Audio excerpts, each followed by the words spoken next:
ಮಹಾರಾಷ್ಟ್ರದಲ್ಲಿ ಭಾರೀ ಮಳೆಗೆ ಅಪಾರ ಪ್ರಮಾಣದ ನೀರು ಬಿಡುಗಡೆಯಾಗಿರುವುದರಿಂದ ಭೀಮಾ ನದಿ ರಾಕ್ಷಸ ರೂಪವನ್ನು ತಾಳಿದೆ. ವಿಜಯಪುರದಲ್ಲಿ ಬೆಳೆಗಳೆಲ್ಲವೂ ಕೂಡ ಜಲಾವೃತಗೊಂಡಿದೆ. ಲಕ್ಷಾಂತರ ಹೆಕ್ಟೇರ್ ಪ್ರದೇಶದಲ್ಲಿನ ಬೆಳೆಗಳು ಹಾನಿಯಾಗಿದೆ. ಭೀಮಾ ತೀರದಲ್ಲಿ ಭೀಕರ ಪ್ರವಾಹ ಭೀತಿ ಉಂಟಾಗಿದೆ. ಪ್ರವಾಹಕ್ಕೆ ಆಲಮೇಲ, ಇಂಟಿ, ಚಡಚಣ, ಭೀಮಾ ತೀರದ ಗ್ರಾಮಸ್ಥರು ನಲುಗಿ ಹೋಗಿದ್ದಾರೆ. ಆಲಮೇಲ ತಾಲೂಕಿನಲ್ಲಿ 9, ಎಂಡಿ ತಾಲೂಕಿನಲ್ಲಿ ಒಟ್ಟು 16 ಕಾಳಜಿ ಕೇಂದ್ರಗಳನ್ನು ಜಿಲ್ಲಾಡಳಿತ ಸ್ಥಾಪಿಸಿದೆ.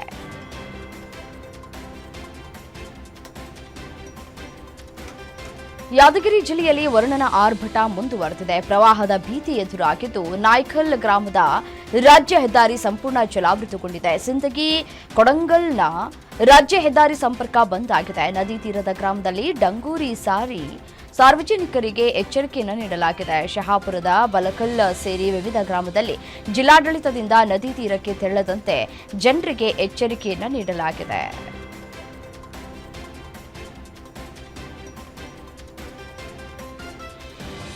ಮತ್ತೊಂದು ಕಡೆ ಯಾದಗಿರಿ ಜಿಲ್ಲೆಯಲ್ಲಿ ಭಾರೀ ಮಳೆಗೆ ಅವಾಂತರವೇ ಸೃಷ್ಟಿಯಾಗಿದೆ. ಭೀಮಾ ನದಿ ಪ್ರವಾಹಕ್ಕೆ ಶಿವನೂರು, ತಳಕ ಗ್ರಾಮಗಳು ನಡುಗಡ್ಡೆಯಂತಾಗಿದೆ. ನದಿ ಪ್ರವಾಹಕ್ಕೆ ತಳಕ ಗ್ರಾಮ ಸಂಪೂರ್ಣ ಜಲಾವೃತವಾಗಿದ್ದು ಬೋಟ್ ಮೂಲಕ ತಳಕ ಹಾಗೂ ಶಿವನೂರು ಗ್ರಾಮದ 250ಕ್ಕೂ ಹೆಚ್ಚು ಜನರನ್ನ ಬೆಂಬಳಿ ಕಾಳಜಿ ಕೇಂದ್ರಕ್ಕೆ ಶಿಫ್ಟ್ ಮಾಡಲಾಗಿದೆ.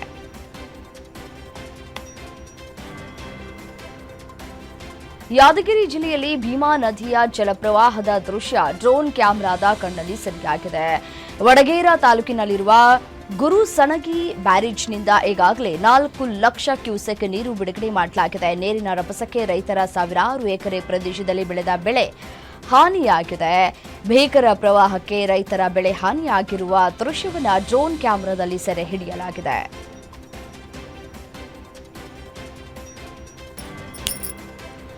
ಮಂಗಳೂರಿನಲ್ಲಿ ಬೆಚ್ಚಿ ಬೀಳಿಸುವ ಘಟನೆ ನಡೆದಿದೆ. ಜನಜಂಗುಳಿ ಇದ್ದ ಏರಿಯಾದಲ್ಲೇ ಕಿಡ್ನಾಪ್ ಮಾಡಿರುವಂತಹ ಘಟನೆ ನಡೆದಿದೆ. ವ್ಯಕ್ತಿಯನ್ನ ಕಿಡ್ನಾಪ್ ಮಾಡಲಾಗಿದೆ. ಮತ್ತೊಂದು ಕಡೆ ನೋಡಿ ಯಾವ ರೀತಿಯಾಗಿ ಕಿಡ್ನಾಪ್ ಅನ್ನ ಮಾಡಲಾಗ್ತಾ ಇದೆ ಅನ್ನೋದನ್ನ ಗಮನಿಸ್ತಾ ಇದ್ದೀರಿ. ದೃಶ್ಯದಲ್ಲಿ ಚಿನ್ನದ ಗಟ್ಟಿ ಕಸಿಯೋದಕ್ಕೆ ಆಗಂತಕರು ಕಿಡ್ನಾಪ್ ಮಾಡಿರೋದು ಈ ಶಂಕೆಗಳು ವ್ಯಕ್ತವಾಗ್ತಾ ಇದೆ. ಕೋಟಿ ಮೌಲ್ಯದ ಚಿನ್ನದ ಗಟ್ಟಿ ತೆಗೆದುಕೊಂಡು ಹೋಗ್ತಾ ಇದ್ದಂತಹ ಮುಸ್ತಾಫನನ್ನ ಬಳಿ ಇಬ್ಬರು ಕಿರೀಕ ಮಾಡಿದ್ದಾರೆ. ಕಾರ್ನಲ್ಲಿ ಬಂದವರಿಂದ ಚಿನ್ನದ ಗಟ್ಟಿ ಸಮೇತ ಮುಸ್ತಫಾ ಕಿಡ್ನಾಪ್ ಮಾಡಲಾಗಿದೆ.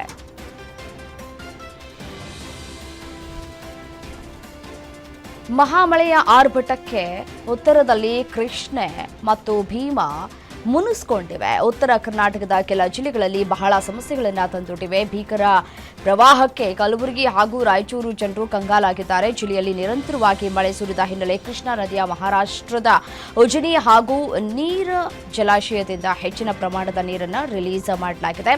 ಈಗಾಗಲೇ 36 ಗ್ರಾಮಗಳು ಪ್ರವಾಹಗ್ರಸ್ತವಾಗಿದ್ದು ಇದರಿಂದ ಸುತ್ತಮುತ್ತಲಿನ ಜಿಲ್ಲೆಗಳಿಗೂ ಸಹ ಆತಂಕ ಹೆಚ್ಚಾಗಿದೆ.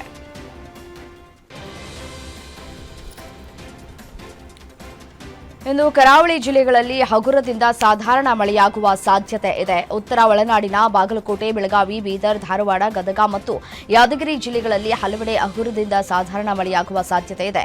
ದಕ್ಷಿಣ ಒಳನಾಡಿನ ಬಳ್ಳಾರಿ, ಬೆಂಗಳೂರು, ಚಿತ್ರದುರ್ಗ ಸೇರಿ ವಿವಿಧ ಜಿಲ್ಲೆಗಳಲ್ಲಿ ಸಾಧಾರಣ ಮಳೆಯಾಗುವ ಸಾಧ್ಯತೆ ಇದೆ. ಬೆಂಗಳೂರು ಮತ್ತು ಸುತ್ತಮುತ್ತಲಿನ ಪ್ರದೇಶಗಳಲ್ಲಿ ಮುಂದಿನ 48 ಗಂಟೆಗಳ ಕಾಲ ಭಾರೀ ಮಳೆಯಾಗುವ ನಿರೀಕ್ಷೆ ಇದೆ.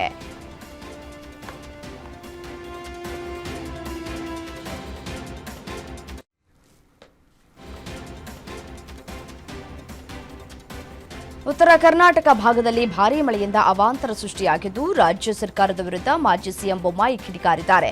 ಭಾರೀ ಮಳೆಯಿಂದ ಉತ್ತರ ಕರ್ನಾಟಕದ ಜನರು ತತ್ತರಿಸಿದ್ದು ರೈತರು ಬೆಳೆದ ಬೆಳೆಯೂ ಸಂಪೂರ್ಣ ನಾಶ ಆಗಿದೆ.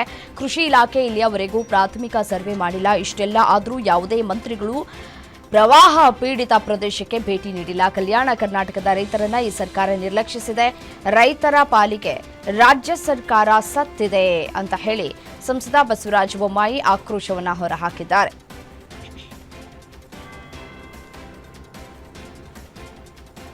ಜಾತಿ ಸಮೀಕ್ಷೆ ವಿರುದ್ಧ ಕೇಂದ್ರ ಸಚಿವ ಪ್ರಹ್ಲಾದ್ ಜೋಶಿ ಒಂದು ಕಡೆ ವಾಗ್ದಾಳಿಯನ್ನು ನಡೆಸಿದ್ದಾರೆ. ಇದರ ಜೊತೆಗೆ ವಿ ಸೋಮಣ್ಣ ಅವರು ಕೂಡ ತಮ್ಮ ಆಕ್ರೋಶವನ್ನು ವ್ಯಕ್ತಪಡಿಸಿದ್ದಾರೆ. ರಾಜ್ಯ ಸರ್ಕಾರದ ಖಜಾನೆ ಸಂಪೂರ್ಣ ಖಾಲಿಯಾಗಿದೆ. ಸಿಎಂ ಸಿದ್ದರಾಮಯ್ಯಗೆ ಪಾಪದ ಹೊರೆ ತುಂಬಿದೆ. ಕರ್ನಾಟಕದಲ್ಲಿ ಸಿಎಂ ಸಿದ್ದರಾಮಯ್ಯ ಕಳೆದು ಹೋಗಿದ್ದಾರೆ ಅಂತ ಬೀದರ್ನಲ್ಲಿ ಕೇಂದ್ರ ಸಚಿವ ವಿ ಸೋಮಣ್ಣ ವಾಗ್ದಾಳಿಯನ್ನು ನಡೆಸಿದರು.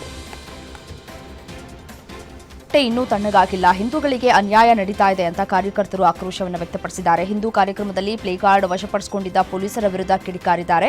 ಬಿಜೆಪಿ ಹಿಂದೂ ಸಂಘಟನೆಗಳಿಂದ ಬೃಹತ್ ಪ್ರತಿಭಟನಾ ಸಮಾವೇಶದಲ್ಲಿ ಕಲ್ಲು ತೂರಾಟ ಘಟನೆ ನಡೆದಿದೆ. ಈ ಘಟನೆಯನ್ನು ಖಂಡಿಸಿ ಪ್ರತಿಭಟನೆಯ ಸಭೆಯನ್ನ ಕೂಡ ನಡೆಸಲಾಗಿತ್ತು. ಕಾರ್ಯಕ್ರಮದಲ್ಲಿ ಹಾಕಿದ್ದ ಪ್ಲೇ ಕಾರ್ಡ್ ಅನ್ನು ಪೊಲೀಸರು ವಶಕ್ಕೆ ಪಡೆದಿದ್ರು. ಪೊಲೀಸರ ನಡೆಗೆ ರೇಣುಕಾಚಾರ್ಯ ಹಾಗೂ ಬಿಗೆ ಹೋಗ್ತಾ ಇದ್ದ ಟಿಟಿ ವಾಹನ ಪಲ್ಟಿಯಾಗಿ 13 ಮಹಿಳೆಯರಿಗೆ ಗಂಭೀರವಾಗಿರುವ ಘಟನೆ ಶಿವಮೊಗ್ಗದ ಸಾಗರ ತಾಲೂಕಿನ ಕೂರನಕೊಪ್ಪ ಗ್ರಾಮದಲ್ಲಿ ನಡೆದಿದೆ. 3 ಮಹಿಳೆಯರಿಗೆ ಗಂಭೀರ ಗಾಯವಾಗಿದ್ದು ಸಾಗರ ಆಸ್ಪತ್ರೆಯಲ್ಲಿ ಚಿಕಿತ್ಸೆ ನೀಡಲಾಗ್ತಾ ಇದೆ. ಆಸ್ಪತ್ರೆಗೆ ಭೇಟಿ ನೀಡಿದ ಶಾಸಕ ಬೇಳೂರು ಗೋಪಾಲಕೃಷ್ಣ ಗಾಯಾಳುಗಳನ್ನು ವಿಚಾರಿಸಿದ್ರು. ಅಗತ್ಯ ವೈದ್ಯಕೀಯ ವ್ಯವಸ್ಥೆಗೆ ವೈದ್ಯರಿಗೆ ಸೂಚನೆಯನ್ನ ನೀಡಲಾಗಿದೆ.